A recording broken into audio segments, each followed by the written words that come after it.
여러분, 인생을 살면서 가장 중요했던 계약의 순간은 언제였습니까? 사실 우리들은 여러 가지 계약을 합니다. 가까이 찾아볼 수 있는 2년간의 휴대폰 약정, OTT 플랫폼이나 노래 앱 등의 이용권 계약부터 대출로 인한 계약서, 수억 원이 걸린 부동산 계약서나 심지어 혼인신고에도 계약의 도장을 찍습니다. 계약서에 서명한다는 것은 해당 계약 내용에 합의하고 문서가 법적인 책임을 가지고 있다는 겁니다. 만약 계약을 이행하지 않는다면 그에 상응하는 위약금, 손해배상, 법적 책임이 발생합니다. 즉 계약하면 반드시 이행해야 한다는 것입니다. 그런데 한번 상상해 보십시오.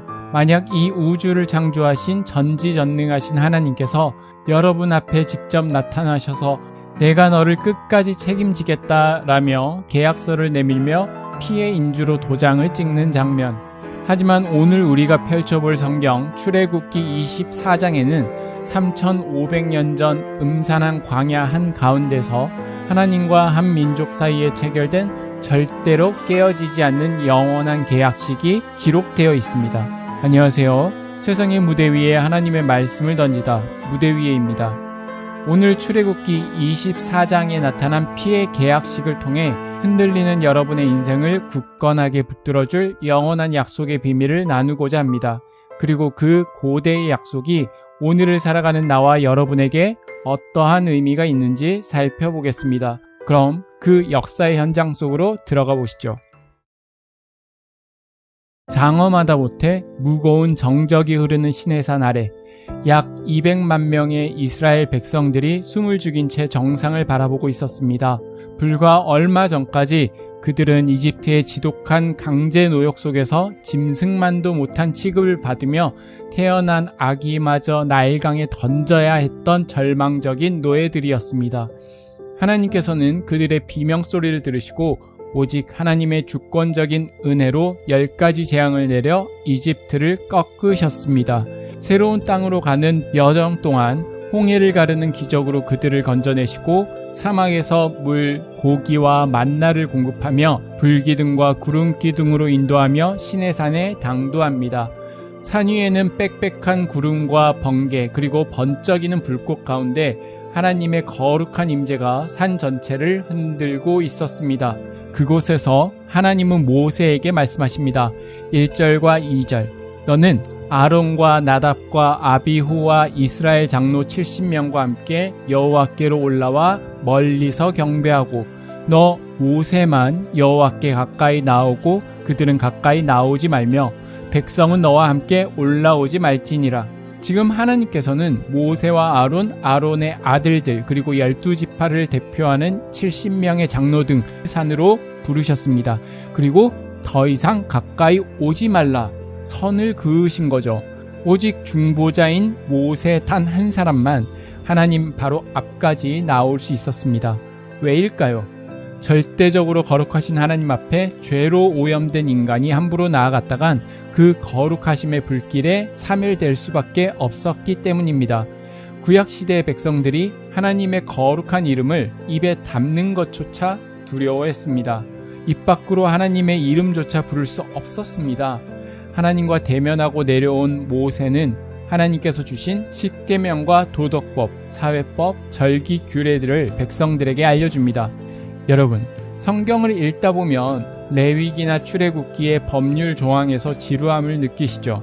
당연합니다. 이건 마치 대한민국 헌법을 통으로 읽고 있는 것과 다름없습니다. 하지만 3500년 전 그 현장을 상상해 보십시오. 당대 법전을 가졌다는 의미는 첫째, 노예 집단에서 독립되고 자유국가 공동체의 선언입니다. 둘째, 통치자와의 공식적인 계약입니다. 통치자는 백성들에게 안전하게 보호하겠다. 너희는 내 백성이다 라는 약속을 주시는 것입니다. 마지막으로 독자적인 정체성과 언어, 문화를 가진 공동체가 탄생하게 됩니다. 애굽에서 노예로 살아가는 이들에게 하나님은 십계명과 법전을 줌으로써 하나님은 말씀하시는 겁니다. 너희들은 나와 계약을 맺음으로 더 이상 너희는 누군가의 노예도 아니며 너희의 문화, 언어, 생활습관, 자유함을 얻은 나의 거룩한 백성이다. 내가 너희의 보호자가 되겠다. 400년의 노예에서 벗어난 독립선언서를 받은 것이죠. 하나님이 주신 율법은 백성들을 억압하기 위한 감옥이 아니라 구원받은 성민으로서 보호받으며 살아가도록 친 울타리였습니다. 하나님의 은혜로 이미 구원받은 백성들이 그분의 법을 들을 때 온 진영은 뜨거운 감격이 터져 나왔습니다. 4절, 우리가 여호와께서 말씀하신 모든 것을 우리가 준행하리이다. 이스라엘 율법을 받은 장면은 우리들이 하나님의 말씀을 대하는 모습을 다시 한번 돌아보게 됩니다. 하나님의 말씀이 우리에게 주어졌다는 건 하나님이 거부할 수 없는 은혜로 나를 선택하시고 나에게 하나님의 백성으로 삼아주셨음을 의미합니다. 이 말은 나와 하나님 간의 결속을 의미합니다. 내가 너를 나의 백성으로 삼고 너를 보호하겠다. 오늘 여러분에게 하나님의 말씀은 어떻게 다가오시나요? 우리를 자유롭게 살지 못하게 하는 감옥의 창살처럼 여기십니까? 말씀만 보면 어떻게 이렇게 살까라며 답답해하고 어떻게든 벗어나려고 애쓰는 건 아닙니까? 오늘의 본문은 강력하게 말합니다. 하나님의 말씀은 거부할 수 없는 은혜로 나를 선택하신 사랑의 피의 계약서입니다. 하나님의 말씀은 우리를 옥죄기 위해 세워진 감옥이 아닙니다. 세상이라는 험한 절벽에서 당신이 추락하여 상하지 않도록 하나님이 밤새 눈물로 세우신 사랑의 안전 펜스입니다. 이 울타리 안에 걸 때 우리는 비로소 상처받는 두려움 없이 가장 완벽하고 참된 자유를 누릴 수 있습니다. 혹시 유독 답답하게 느껴졌던 하나님의 계명을 떠올려 보세요. 그리고 곰곰이 생각해 보시기 바랍니다. 그 계명들이 나의 자유를 빼앗는 창살인가? 아니면 나의 영혼이 무너지지 않도록 지키는 하나님의 안전선인가? 이스라엘 백성들의 말씀 앞에서 우리가 다 준행하리이다 라고 기쁨과 결단의 고백을 했듯이 여러분도 내가 주님의 말씀을 준행하리이다 라고 감사와 기쁨의 고백을 할 수 있기를 응원합니다. 말씀 선포가 끝난 날 다음 날 이른 아침, 마침내 인류 역사상 가장 긴장감 넘치고 엄숙한 피의 언약식이 시작됩니다. 모세는 산 아래 제단을 쌓고 이스라엘 12지파를 상징하는 12개의 돌기둥을 웅장하게 세웁니다. 그리고 지파에서 가장 흠없고 순결한 청년들을 뽑아 소를 잡아 하나님께 번제와 화목제로 울리게 합니다. 번제는 죄를 고백하고 자신을 완전히 바치는 제사입니다. 화목제는 하나님과의 평화와 감격을 나누는 축제의 제사입니다. 여기서 아주 충격적인 장면이 연출됩니다. 짐승의 목이 꺾이고 검붉은 피가 대야에 가득 차오릅니다.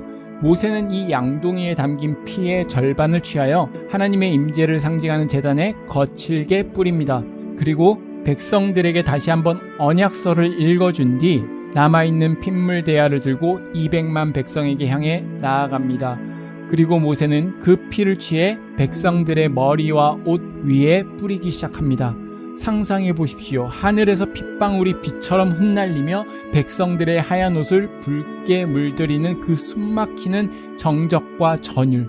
백성들의 옷에 자국을 남긴 그 피는 절대로 씻겨지지 않는 신성한 징표가 되었습니다. 고대 근동 문화에서 피는 곧 생명을 의미했습니다. 피를 나누어 뿌린다는 것은 만약 이 언약을 깨트릴 시에는 이 짐승처럼 피를 흘려 목숨을 내놓아야 한다는 목숨을 건 결속을 뜻합니다. 하나님의 제단에 뿌려진 피와 백성들의 몸에 뿌려진 피가 하나로 연결됨으로써 하나님은 그들의 하나님이 되시고 이스라엘은 하나님의 소유된 백성이 되는 피의 동맹이 체결된 것입니다. 세상의 언약이나 거래는 이익이 없어지면 언제든 깨집니다. 하지만 하나님께서 맺으신 이 언약은 자격 없는 노예들을 향한 하나님의 일방적이고 신실한 은혜의 약속이었습니다. 하지만 여러분, 구약시대의 소나 양의 피로 맺은 이 언약은 장차 오실 진짜 언약의 거룩한 그림자이자 예표에 불과했습니다. 동물의 피는 인간의 죄를 근본적으로 씻어내지 못했기에 매년 반복해서 피를 흘려야 했습니다. 하지만 하나님께서는 자기의 하나뿐인 아들 예수 그리스도를 이 땅에 제물로 보내셨습니다. 그리고 십자가 위에서 그 거룩한 몸을 찢으시고 붉은 보혈을 쏟아내셨습니다.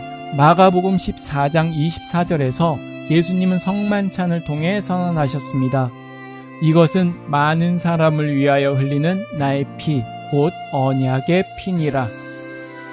히브리서 9장 12절도 이렇게 말합니다. 염소와 송아지의 피로 하지 아니하고 오직 자기의 피로 영원한 속죄를 이루사 단번에 성소에 들어가셨느니라. 모세가 동물의 피를 백성들에게 뿌렸듯 하나님께서는 예수 그리스도의 보혈을 저와 여러분의 영혼 위에 뿌려주셨습니다.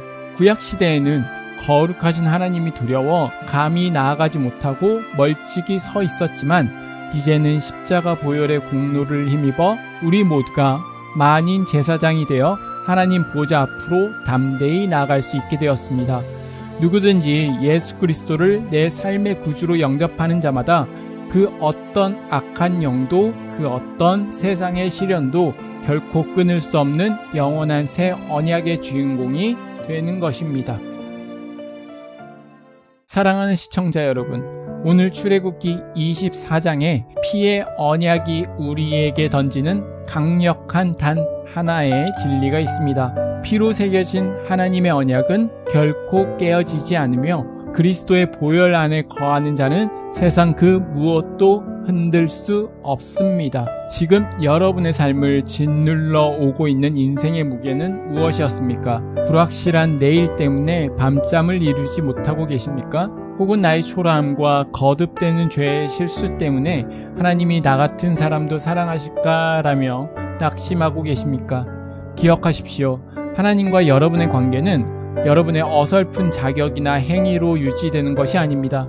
2000년 전 십자가에서 흘리신 예수 그리스도의 완벽한 보혈이 여러분과 하나님 사이를 결코 깨어지지 않는 영원한 피의 언약으로 묶어 놓았습니다. 하나님은 절대로 자기 피로 산 자녀를 포기하지 않으십니다.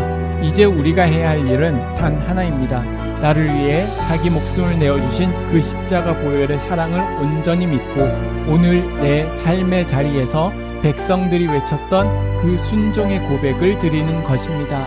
주님, 나를 위하여 흘리신 보혈의 은혜에 감사드립니다. 내 불안과 고통, 내 삶의 모든 주권을 주님께 내려놓습니다.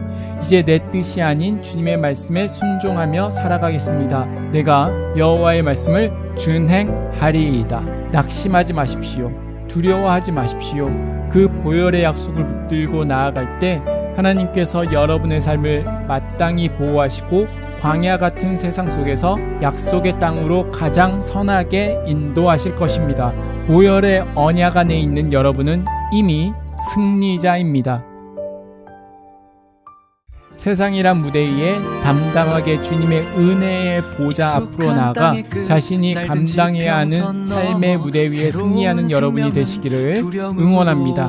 오늘의 영상이 하나님의 나를 향한 사랑을 다시 한번 깨닫게 되었다면 구독과 좋아요 그리고 여러분의 마음을 댓글로 달아주세요. 지금까지 세상의 무대 위에 하나님의 말씀을 던지다 무대 위에였습니다. 감사합니다.